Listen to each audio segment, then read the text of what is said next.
गरीब साध साध सब नेक हैं, आप अपनी ठोरे, जो सतलोक ले जावेंगे वो साधु कोई और। 108 मंत्र आपको बताए जाते हैं, ज़्यादा भी कर सकते हो कोई बात नहीं, और किसी दिन कम भी रह जाता चिंतित नहीं होना चाहिए, क्योंकि परमात्मा को पता है काल ने यू एजेंट छोड़ रखा मन कि यू भक्ति ना करने दे तुमने, लेकिन कुछ दिनों के बाद आत्मा इस पे प्रभावी ऐवी हो जाएगी और बैठ के इस तो भजन कराया करेगी। फिर श्वास का मंत्र आ जाता है, और कुछ दिनों के बाद आपको रात्रि में भी स्वप्न में भी आपका सिमरण शुरू हो जाया करेगा, सोते सोते श्वास उश्वास से। और एक श्वास उश्वास की इतनी कीमत है सतनाम की, 2 अक्षर की, और तीसरे का तो कहना है कि सार नाम तो वो तो एक का जपया हुआ घना काम करते हैं। तो इतने धनी बन जाओगे आप इस भक्ति से। ये भक्ति और फिर आशा यहाँ के नहीं रखे, जरा अंत में आपकी इच्छा किसी बेटे या बेटी में, कार या कोठी में, पोते या पोती में, किसी प्रकार देवता या देवती में, किसी भी सतिथि में। मान लीजिए आप वृद्ध होगे और उधर से आपकी बेटी विधवा होगी, तो आपके साथ काल ने यूँ और एक जाल कर, बेटी वही विधवा होगी जो नाम तो दूर होगी। अगर बेटी भी नाम ले रही होगी तो नहीं हो सकती उकचुक, गारंटीड बात है। और ऐसा हो जाता है तो फिर आपके मन में काल पैदा करेगा प्रेरणा, बता क्या होगा बेटी का, क्या होगा बेटी का।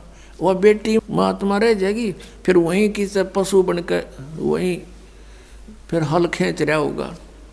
एक किसान था, परमात्मा की आत्मा था, कहते हैं जो जन मेरी शरण है। पुणात्मा आप समझोगे, क्योंकि बालक नहीं बुद्धिमान समाज है आज मानो। किसी का बालक बिगड़ जाए, बेटा या बेटी, उस माता पिता से पूछ कर देखो वो कितना दुखी रहता। सपने में भी उसको ये चिंता बनी रहती है कि किस प्रकार मेरा बच्चा फिर से लाइन पकड़ जाए, उसके लिए कितना दुखी होता है। और हम उस परम पिता के बच्चे, उसी के बेटा बेटी हम, और वो हम कितने बिगड़ के यहाँ आगे इस काल का फंस गए। अब ये हमारी रेल बना रहा है सबकी, ब्रांड मैट्री के रखी यहाँ पर, ले लिए इंडिया हमने इसके साथ आकर के। लेकिन वो कहते हैं ना माता पिता बुरे नहीं हो सकते, बेटा बेटी वैसे 100 गलती कर दे। अब उसी विधान से वो हमारा पीछे फिर रहा है। परमात्मा कहते हैं कि जो जन मेरी शरण है, एक बार भी किसी युग में ये भोली आत्मा मालिक से टच होगी, कभी उसके भेजे हुए दास से कभी उपदेश ले लिया, तो फिर वो रह भी गया यहाँ पर, फिर भी मालिक उसके पीछे पीछे फिरता, कभी इसने सद्बुद्धि आ जा, किसी प्रकार फिर से ये लाइन पकड़ दे। तो ऐसा ही एक किसान था। अब उसके पास परमात्मा गए और उसे राम रमी करी, क्योंकि पिछला संस्कार जो होता है उसमें गुण होते हैं। उस किसान ने कहा आओ महाराज, आओ बैठो, भोजन पाओ महाराज, दूध लाओ रे तेरे चाचा महाराज खातिर दूध लाओ। बहुत सेवा करी। अब परमात्मा ने कहा भक्त, कहा चौधरी साहब कुछ भक्ति भी कराया करो। बोला जी भक्ति करा हम खूब। क्या करते हो? शिव जी भगवान का जल चढ़ा दिया और श्याम जी की पूजा करते हैं। 8 ने पूड़े तार लिया, 2 ने खीर बना ले, और कभी कभी गंगा स्नान भी करके आते हैं। तो परमात्मा लगे उन्हें समझान, काफ़ी देर तक सत्संग किया, समझाया। अब पुण्यात्मा थी काफ़ी प्रेरित हुआ, अक महाराज बात तो सच्ची कहो तुम। कहा फिर उपदेश ले लो भाई। अकना अभी नहीं, अभी तो बालक छोटे छोटे हैं, इनको कुछ इनकी विवाह कर दूं और ये काम संभालने जोगे हो जाए महाराज जी, फिर पक्का नाम ले लूँगा। परमात्मा चले गए, साधु रूप में थे। बालक भी विवाह कर दिया बच्चों का, वो सारा कारोबार भी संभाल रहे हैं और पोता पोती भी हो रहे हैं। तब परमात्मा गए, अक भाई भगत अब तो आजा मेरी शरण में, न्यू बोला महाराज जी तू अच्छा पीछे पड़ा मेरे, छोटे छोटे पोता पोती हैं, बच्चे खेतों में काम करें, इन बालका ने कौन खिलावेगा।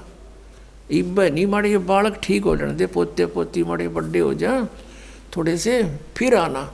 अब वो फिर गए परमात्मा, 5-7 वर्ष के बाद बूढ़े की टिकट कटी पाई, वो मर लिया।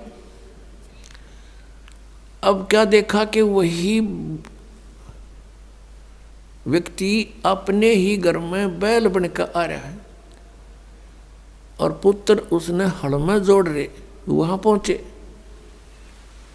परमात्मा।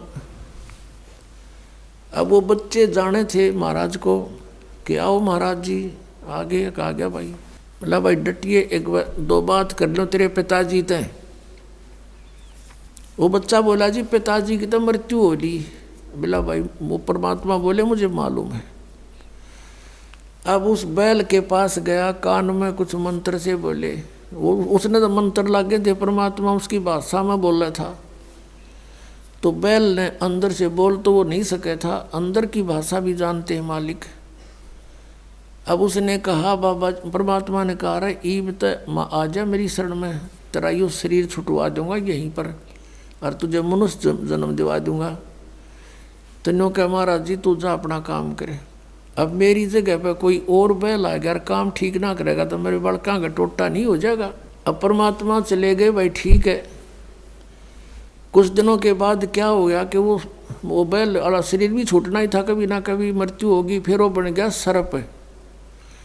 अब सांप बनकर इसको याद आती है कि कुछ पैसे जब दबा रखे हैं मैंने, धन पहले जमीन में छुपा दिया करते, चोरी के डरते हैं। चांदी के सिक्के, सोने के जेवरात, आभूषण जमीन में दाब दिया करते। बूढ़ा मर जा बतान पावे को नहीं, फिर वो सर्प बन के आया करे ना, रह गए उड़ा डो गए हमारा सर्प आवे है। वो सर्प थारा है कि में लग गया होगा पिछला संस्कारी को, दाब रहा होगा 500-200 रुपये की तक गुण में उन्हें ढूंढता फिर। अब वो सर्प बन के आ गया। वो जो ही सर्प बन के घर में घुसा, बच्चा ने पता लग गया, उसके मारे लठ वो डंडे डंडे मारने लगे, इतना मोरी में के निकल के और बाहर उसका जंगल सा था उसमें खिसक गया और वहाँ पड़ा पड़ा कर रहा है सांप। अच्छे डंडे लाग रहे, उसकी सांकड़ी गई टूट। तो परमात्मा आए और वहाँ बैठ के न बोले सुना भगती अब के सलाह तेरी। ने बोला जी ले लो शरण में। ने बोला भाई शरण मत आया पर सांकड़ी तो डुबा के आया तो।